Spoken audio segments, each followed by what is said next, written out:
Hey, curious minds. Deep in the Nevada desert lies a place so secret, its very name sparks conspiracy, Area 51.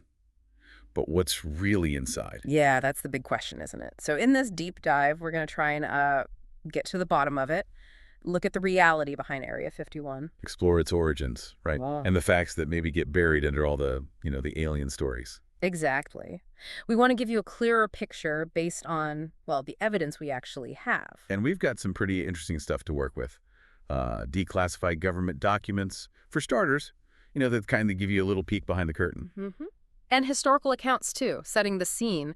The Cold War context is, well, it's crucial for understanding why this place even exists. Definitely. Plus, news articles tracking the story over the years, and we even looked at a Reddit thread to get a feel for, like, what people are saying now. Right, so our mission basically is to sift through all this, pull out the key facts, and try to separate them from, the fiction, the myths that have grown up around Area 51. So you walk away with a better understanding of its actual purpose. Hopefully, yeah. It's real history. Okay, let's dive in.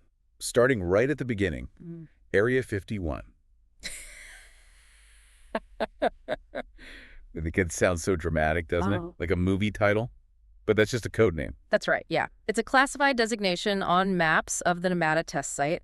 The actual airfield itself is called Homey Airport. Home airport, okay. Yeah, and the whole facility, it's often just called Groom Lake. It's named after the dry salt flat it's built on. Gotcha. And this all kicked off during a really tense period, the Cold War. It wasn't just politics. There was this huge tech race going on, U.S. versus the Soviet Union. Oh, absolutely. Early Cold War, the U.S. urgently needed better ways to, well, spy, basically, to gather intelligence. You needed to know what the Soviets were up to. Rockets, weapons, that sort of thing. Exactly. Monitoring their advancements was seen as absolutely critical. National security depended on it. So keeping your own new tech secret was just as important. You got it. Secrecy around scientific breakthroughs, new planes, whatever, it was paramount.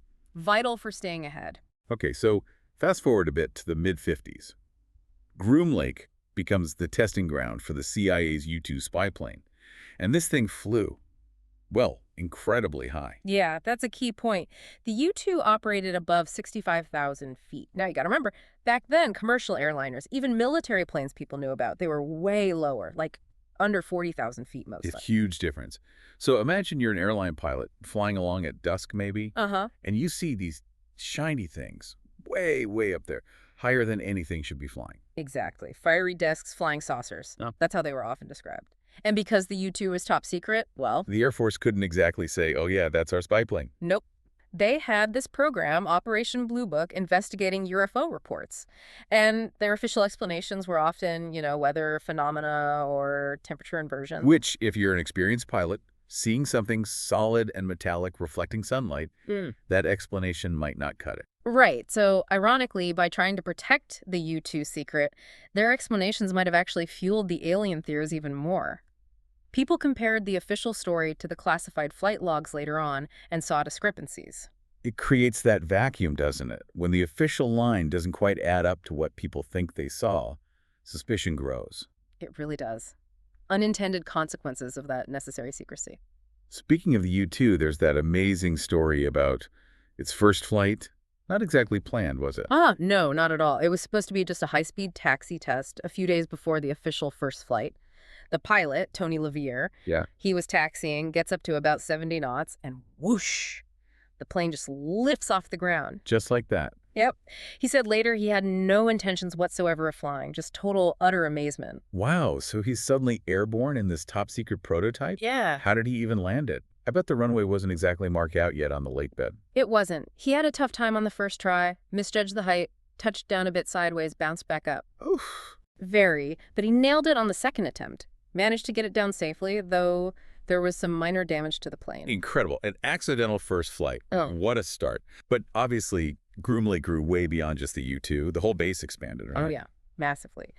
They needed infrastructure for faster, bigger planes that came later, so they built a proper paved runway, much longer, too, 8,500 feet, up from the original 5,000-foot lake bed strip. Okay, that's serious expansion. What else? Hangars? Housing? Yep. Brought in prefab housing units, actually, from a naval base originally, built hangars, drilled a new water well, put up some recreational facilities, too, warehousing, workshops, fuel storage. all the essential stuff. And wasn't there something about the food being surprisingly good? Not exactly standard military-based show. That's the story.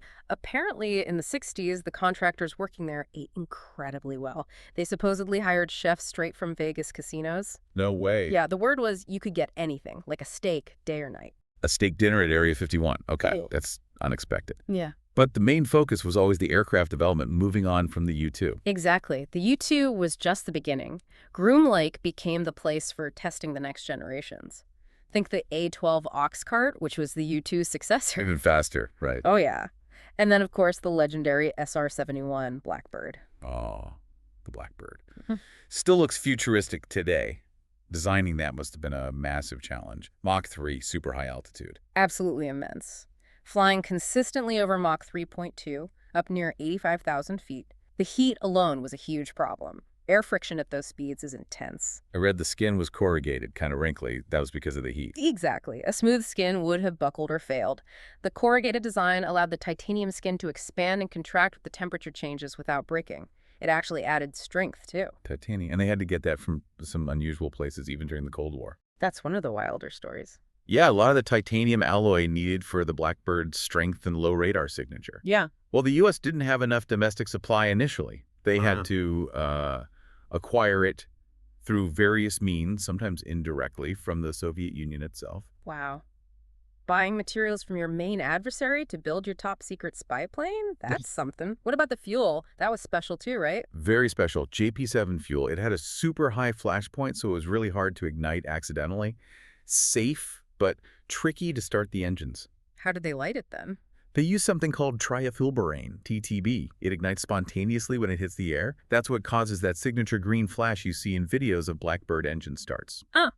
And the fuel did double duty as a coolant. Yep, it acted as a heat sink. It circulated through the airframe to help cool the systems and the skin itself before being burned in the engines. Crazy complex. What? And keeping them fueled up for missions that required special tankers. Absolutely. In-flight refueling was critical. They used modified KC-135 tankers called KC-135Qs that could fly fast enough to rendezvous with the Blackbird. And what about the stories of them leaking fuel like crazy on the ground? Did they have to refuel right after takeoff? They definitely leaked JP-7 when they were cold on the ground, yeah. The skin panels and fuel tanks were designed to fit tightly at high operating temperatures, so they were looser when cold. But it wasn't usually so bad they needed immediate refueling. The leaks would seal up as the plane heated up at speed. Still, it was messy. Sounds like an incredibly demanding aircraft to fly and to maintain. Extremely demanding. Maintenance after every flight was intense, finding popped rivets, checking for skin delamination. It took a lot to keep them airworthy. You couldn't just fly them day after day like a regular plane. But they flew some critical missions over the Baltic Sea, for instance, the Baltic Express. That was a regular route, yeah. Flying reconnaissance down a narrow corridor. And they definitely got attention. Soviet MiG-25 Foxbats would often scramble to try and intercept them. Did they ever get close? Sometimes within visual range, but the Blackbird's speed and altitude usually kept it safe. The Swedes also used to intercept them with their Viggen fighters. The Swedes. Weren't they neutral? They were, but they monitored their airspace very closely, and the Viggens actually had sophisticated enough radar to get missile locks on the SR-71 sometimes, even though they couldn't match its speed or altitude. Wow. Any particular incidents? There's a famous one from '87. An SR-71 had an engine flame out, lost speed and altitude, and accidentally drifted into Swedish airspace. Instead of causing trouble, 2 Swedish Viggens actually escorted the damaged Blackbird. Escorted it. Yeah, basically protected it from any potential Soviet interference until it was safely over Danish airspace and could head home. Quite a remarkable Cold War moment. That's incredible. Shows the weird complexities of that era. But okay, despite all this real aerospace history, the alien connection just won't die. And a big part of that is down to Bob Lazar, right? Bob Lazar, yeah. He came forward in 1989, making some really explosive claims. Said he'd worked inside Area 51 at a secret facility he called S4, specifically on captured alien technology. Alien tech? Like what? He talked about seeing alien autopsy photos, examining recovered spacecraft, reverse engineering of their propulsion systems. That sounds, well, like science fiction. And his story hasn't exactly held up under scrutiny, has it? No, it really hasn't. His background claims, like having degrees from MIT and Caltech, working as a physicist at Los Alamos, investigations couldn't verify any of that. Records show he worked as a technician for a contractor at Los Alamos, not as a staff scientist. Big difference. Huge difference. And his physics claims were questionable, too. He talked about reverse engineering flying saucers powered by an antimatter reactor using element 115. Element 115, Moscovium now. Right. But back when he made the claims, it hadn't even been synthesized yet. And he was talking about a stable isotope providing the power. Well, all known isotopes of moscovium are incredibly unstable, decaying almost instantly. It just doesn't align with known physics. So the science doesn't really back him up, and his credentials seem fabricated. Yet, his story completely blew up the whole Area 51 alien mythos. Absolutely. Despite being widely debunked in scientific and investigative circles, Lazar put Area 51 firmly on the map for UFO enthusiasts and the general public. He's arguably the main reason the alien connection is so strong in pop culture. And that cultural impact led, bizarrely, to the whole Storm Area 51 thing a few years back. Yeah, that was wild. Started as a Dick Facebook event, right? Storm Area 51, they can't stop all of us.